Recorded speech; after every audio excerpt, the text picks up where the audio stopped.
بسم اللہ الرحمن الرحیم۔ السلام علیکم۔ حضرت آدم علیہ السلام۔ حضرت آدم علیہ السلام سب سے پہلے انسان ہیں جن کو اللہ تعالیٰ نے دنیا میں بھیجا، اور سب سے پہلے نبی آپ ہیں۔ آپ ہی کی اولاد ساری دنیا میں پھیلی۔ آپ کا ذکر قرآن پاک میں 19 بار آیا ہے۔ جب اللہ تعالیٰ نے دنیا کو آباد کرنے کا ارادہ کیا تو اس نے فرشتوں سے کہا، میں دنیا میں اپنا ایک نائب خلیفہ بنانا چاہتا ہوں۔ فرشتوں نے کہا، اے اللہ، تو دنیا میں ایسے شخص کو نائب بنانا چاہتا ہے جو خرابیاں کرے اور خون کرتا پھرے۔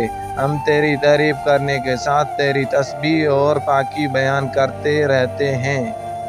اللہ تعالیٰ نے فرمایا، میں وہ باتیں جانتا ہوں جو تم نہیں جانتے۔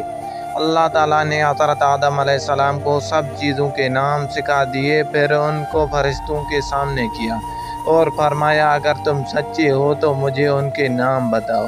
انہوں نے کہا کہ تو پاک ہے، جتنا علم تو نے ہم کو بخشا ہے اس کے سوا ہم کو کچھ نہیں معلوم۔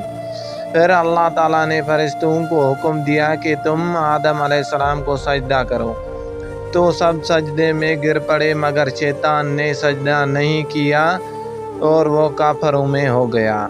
اللہ تعالیٰ نے حضرت آدم علیہ السلام سے کہا کہ تم اور تمہاری بیوی جنت میں رہو اور جہاں سے چاہو کھاؤ پیو، مگر ایک خاص درخت کے متعلق حضرت آدم علیہ السلام کو منع کر دیا کہ اس کے قریب بھی نہ جانا، ورنہ تم بھی ظالموں سے ہو جاؤ گے۔ اس طرح اللہ تعالیٰ نے حضرت آدم علیہ السلام کا امتحان لیا کہ دیکھیں یہ ہمارا کہنا مانتے ہیں یا بھول جاتے ہیں اور شیطان کے بہکاوے میں آ جاتے ہیں۔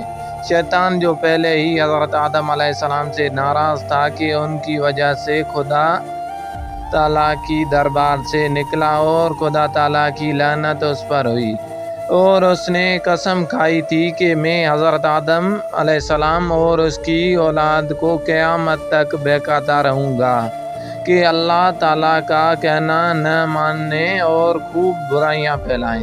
وہ حضرت آدم علیہ السلام اور ان کی بیوی حضرت حوا علیہ السلام کو برابر بہکاتا رہا کہ اس درخت کا پھل تم ضرور کھاؤ، اس کے کھانے سے تم فرشتہ بن جاؤ گے، جنت میں سے کبھی نہ نکلو گے۔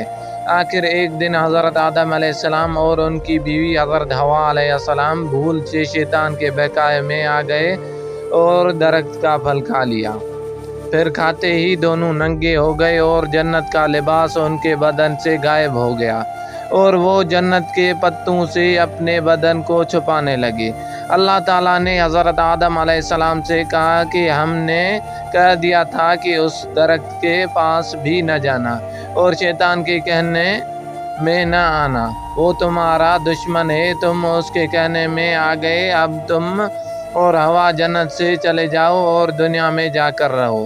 حضرت آدم علیہ السلام کو جنت سے نکلنے اور شیطان کے بہکاوے میں آنے کا بہت رنج ہوا اور بہت عرصہ تک اللہ تعالیٰ سے معافی مانگتے رہے اور روتے رہے کہ اللہ تعالیٰ مجھے معاف کر دے۔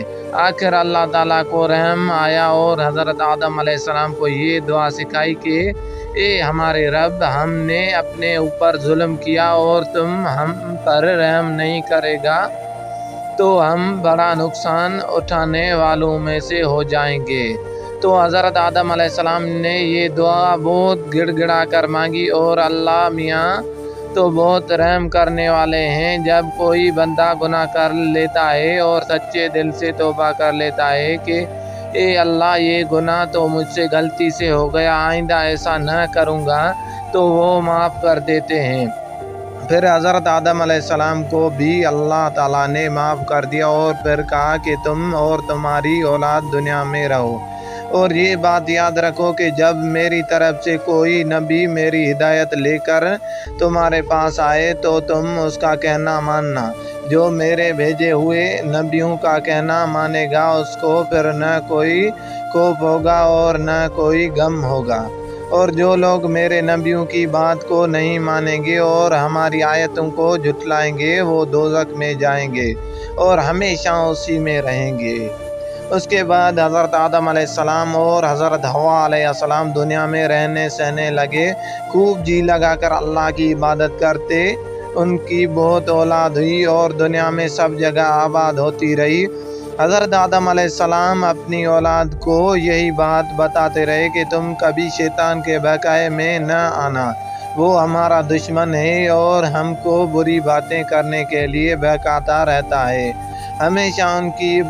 ہمیشہ اللہ تعالیٰ کی عبادت کرنا، سچ بولنا، کسی پر ظلم نہ کرنا، ایک دوسرے کی نیک کاموں میں مدد کرتے رہنا۔ آخرکار حضرت آدم علیہ السلام 900 سال زندہ رہ کر وفات پا گئے۔ دوستو، یہ تھا مختصر سا قصہ حضرت آدم علیہ السلام کا۔ آپ کو کیسے لگا اپنی رائے سے ضرور آگاہ کیجیے، اور اگر پسند آئی ہے تو اسے لائک اور شیئر ضرور کریں۔ انشاءاللہ ہماری ملاقات اگلی ویڈیو میں ہوگی، تب تک کے لیے اجازت دیجیے۔ اللہ حافظ۔